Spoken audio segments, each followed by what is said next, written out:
Welcome back. Florida Congressman Cory Mills filing articles of impeachment against President Biden on Friday over potentially withholding weapons to Israel if Prime Minister Benjamin Netanyahu launches a major offensive in Rafah. Mills accusing the president of abuse of power by, quote, soliciting a quid pro quo with Israel while leveraging vital military aid for policy changes. The New York Times is reporting that the president made the same threat on a February phone call with Netanyahu, which was kept under wraps and not mentioned in the official White House readout of the call.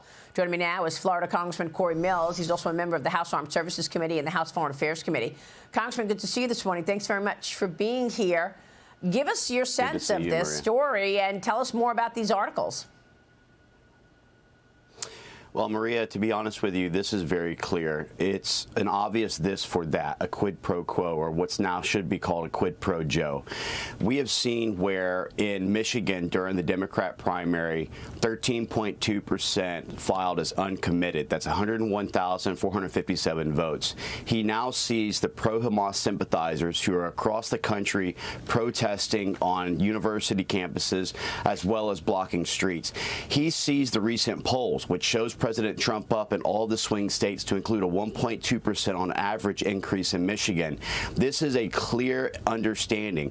He knew what the Israeli supplemental aid package would include. He knew that once this was congressionally appropriated aid funding, that it was supposed to move forward. And instead, he pulled the wool over the eyes of the American people by sending the first shipment, which was taken by Hamas, which is being utilized by their fighters and also to be sold off to help with the counteroffensive, while withholding weapons shipments to the IDF and to Israel in exchange for political gain in the elections. So as far as I'm concerned, I use 98% of Representative Jerry Nadler's own language that he used to impeach President Trump for a very similar action. The difference is that it's not an accusation. This is actually something that has taken place by Biden and his administration.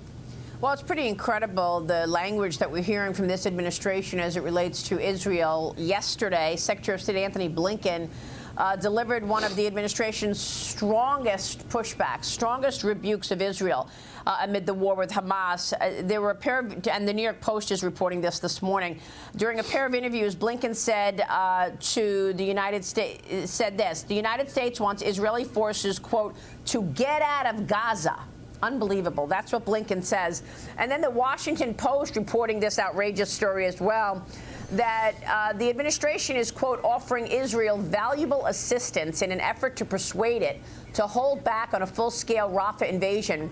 And that assistance includes sensitive intelligence to help the Israeli military pinpoint the location of Hamas leaders and find the group's hidden tunnels. So what this story suggests is that the administration has information about where the Hamas terrorists are in these hidden tunnels, and they haven't shared it yet? Really? I spoke with Utah Senator Mike Lee on this yesterday on Sunday Morning Futures. Watch. The U.S. knows where the terrorists are. They're not going to share the information with Israel unless Israel doesn't go into Rafah. This story is outrageous in the Washington Post. The story is outrageous. The facts underlying it are tragic. Look, this is extortion. We're saying we can help you locate your victims who have been kept under just horrible, horrific conditions, the worst anyone can imagine. We will share that information with you if and only if you choose not to defend yourselves. We are re-victimizing the victim nation here. This is terrible. I mean, can this get any worse, Congressman? Well, it can get worse because one of the things that my great colleague, Senator Mike Lee, left out is that this intelligence that can be supplied to Israel would also help with recovering American hostages. Right. This is one of the first priorities that he's supposed to actually be doing, is protecting the American people. Look, Maria, there is a plethora of impeachable offenses. We could have looked at the failure and the violation of the Take Care Clause to enforce federal laws on the border. We could have done the separation of power abuse, where he is still trying to utilize money to buy votes for the college bailout, superseding what SCOTUS ruling has actually done. Mine is very clear. He is playing politics and withholding information that could save people's lives. He is withholding defense articles that he had already approved so he can pander to the radical left, the Rashida Tlaibs of the world, the Ilhan Omars of the world, the people who are taking over the Democratic Party. He is withholding these items, these congressionally appropriated aid items, in an effort to buy an election. That is a clear quid pro quo.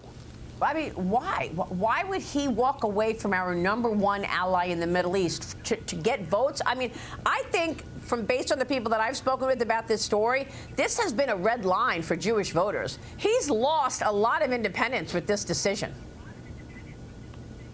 Well, but the bottom line, Maria, is think about the 2020 elections. Think about what he's done, weaponizing DAs and AGs against President Trump for election interference, for lawfare. Think about where he has to pander to with the radical left that is starting to go to a pro-Hamas sympathizer type of ideology. He has to do whatever it is to succeed. He will do anything to win and stay in the White House. And he knows that when you look at the recent Gallup poll, 41% of the people are concerned about inflation and economy. Bidenomics is failing miserably. And President Trump is always known to be able to handle, build jobs, and increase the economy. So he knows that he must do whatever it is to win that plethora and that small percentage, which is why he wants to try and continue to do the replacement theory, bringing in illegals. But again, this is quid pro quo. I am tired of hearings. I am tired of the idea of one more piece of evidence. There is more than enough out there. The American people want results and accountability. I moved forward. I filed my articles of impeachment, and I asked my colleagues to join me in this. Well, you also have what Mike Johnson is leading, the SAVE Act. Senator Lee also talked about the SAVE Act, but you are co-sponsoring a bill that passed the House last week that would add a citizenship question to the census and block illegal migrants from impacting redistricting and electoral college appointment processes. Congressman, tell us about this, because there's a lot of people who feels that that's one of the reasons that this administration has the border wide open, because you've got the census. This is counting more illegals, and it's getting better congressional districting for the Democrats.